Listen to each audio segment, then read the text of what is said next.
la computadora.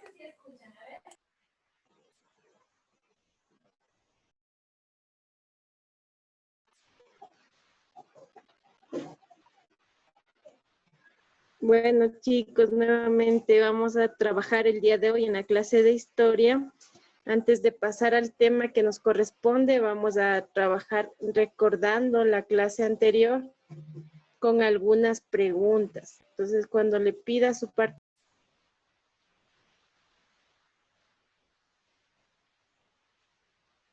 Bueno, entonces, como les dije, vamos a entrar en el tema política, religión y sociedad. Buenas tardes, Licen. Buenas tardes. En el que tenemos lo siguiente. Dice aquí, transformación de reinos precolombinos y tribus independientes en comunidades campesinas, en el contexto de una nueva estratificación social. Dice, los estamentos indígenas fueron nivelados en una sola categoría colonial. Entonces, cuando vinieron, chicos, los españoles, ellos trajeron su propia forma de vivir, ¿no es cierto? Su propia estratificación social y la implantaron aquí, según como ellos creyeron conveniente.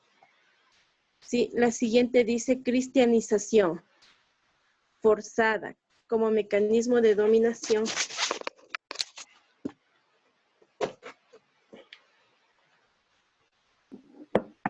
Ideológica. Como ustedes ya deben conocer un poco sobre este tema, chicos, la cristianización fue el principal medio por el que los españoles pudieron conquistar todo el continente americano, ¿no es cierto? Los pueblos y civilizaciones, imponiendo su propia religión a base de violencia, ¿no? La siguiente dice, supresión de sus propias instituciones políticas, implementación de los cabildos, participación indígena en estos mediante cargos rotativos.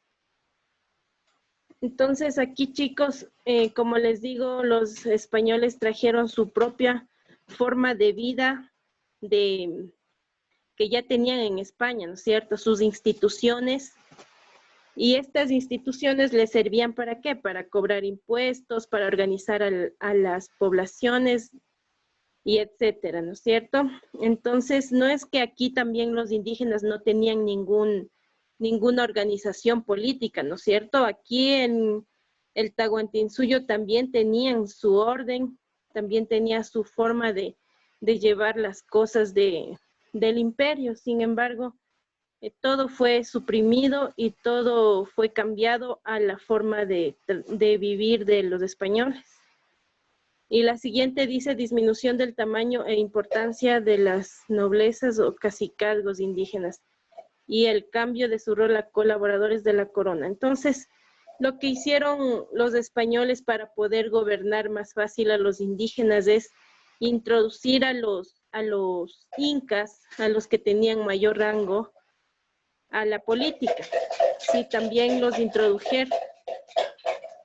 Es por eso que se da aquí dice la nobleza, ¿no? Introducción de la nobleza a los cacicazgos.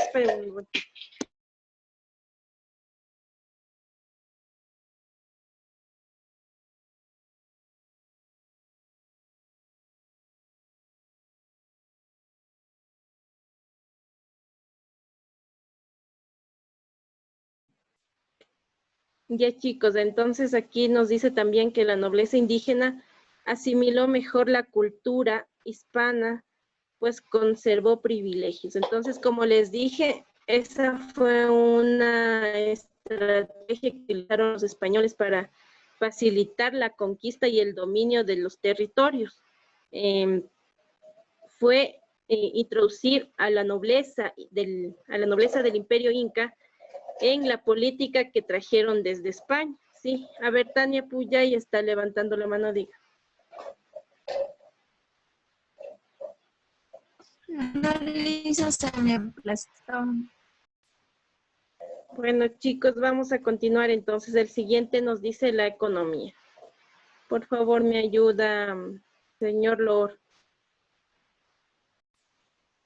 Ya, hay que tener en cuenta en cuanto a la economía, los pueblos del Imperio Inca no tenían propiedad privada, ¿no es cierto? Tenían una propiedad común.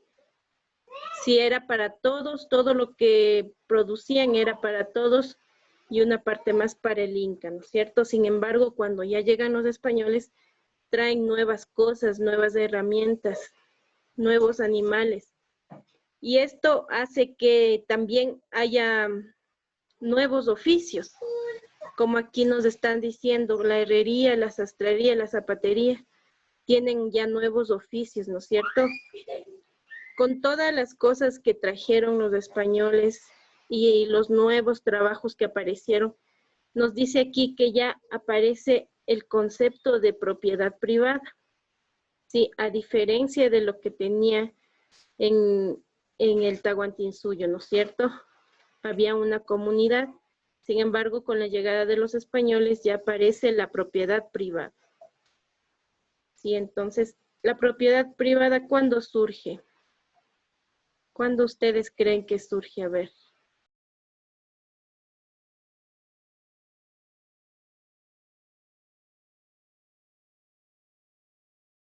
Pues quedamos, esperen.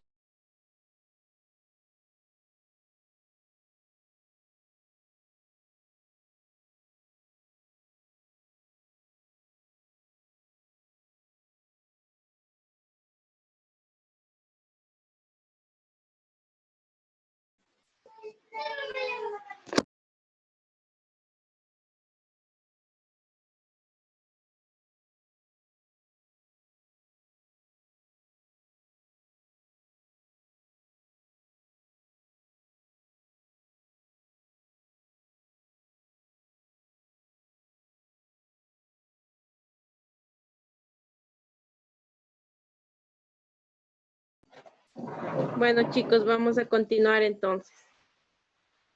Como les decía, ya les había explicado sobre la propiedad privada, ¿no es cierto? Entonces, cuando hay un exceso de producción, se da la propiedad privada. Ya, ahora vamos a pasar a estudiar sobre la estructura familiar. En cuanto a la familia, cuando había el Tahuantinsuyo, sabemos que no tenían ningún dios, ¿no es cierto? Entonces ahí quien representaba a Dios era el Inca. Y habían sacerdotes, ¿no es cierto?, quienes realizaban alianzas de unión porque tampoco conocían el matrimonio. ¿Cuándo conocen el matrimonio? Cuando ya se da la cristianización, ¿no es cierto? Ustedes saben que una parte del cristianismo es el matrimonio, ¿no es cierto?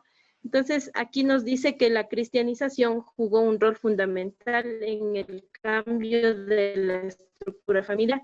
Las parejas empezaban a casarse. Ustedes conocen la historia, ¿no es cierto?, de nuestro país. Y hasta reciente, no es que nos vayamos tan lejos al Tahuantinsuyo y a la conquista española. Hasta muy reciente, las chicas en el campo, más que todo, suelen casarse a muy temprana edad, ¿no es cierto? Muy jóvenes. Y nos dice aquí cuál era una de las razones. La razón por la que les permitían casarse muy jóvenes, nos dice aquí que era para empadronarlos, puesto que cuando ya son mayores de edad, ¿no es cierto?, ya deben pagar impuestos. Entonces esa era una razón de que les permitían casarse a temprana edad. La siguiente nos dice aquí que había una prohibición de la poliginia y de las uniones de parientes entre los dos primeros grados.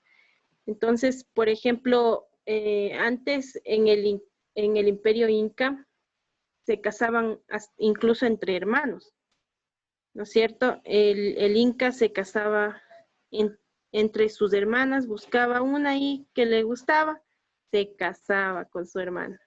Si le gustaba la prima, se casaba con la prima. Y así sucesivamente con la familia. En la actualidad conocemos que no podemos realizar ese tipo de cosas. ¿Por qué? Por los genes, por la genética, ¿no es cierto? Es por eso también que también existían personas con discapacidades. Es por esto de la genética, ¿no es cierto? Ya, muy bien. Entonces, la siguiente dice, introducción del compadrazgo como figura familiar. Esto incluso tenemos hasta la actualidad, ¿no es cierto? Por ejemplo, el padrino del bautizo suyo es como su segundo padre, ¿no es cierto? Y ya hace mediante el compadrazgo, así que las familias se junten, ¿no es cierto? Y los hijos de su padrino ya son sus medios hermanos. Sí, más o menos así también era la relación. Vamos. La siguiente dice, con frecuencia la nobleza indígena se casó con los españoles. Entonces, esta era otra estrategia que utilizaron los españoles para facilitar la conquista, ¿no es cierto? El matrimonio de españoles con indígenas, pero indígenas de la nobleza, no con cualquier indígena, ¿no? De esta manera también podemos observar que se va dando el mestizaje, que más adelante hablaremos. Vamos a tratar la última diapositiva, vestimenta y alimentación. Por favor, ayúdeme, Alison.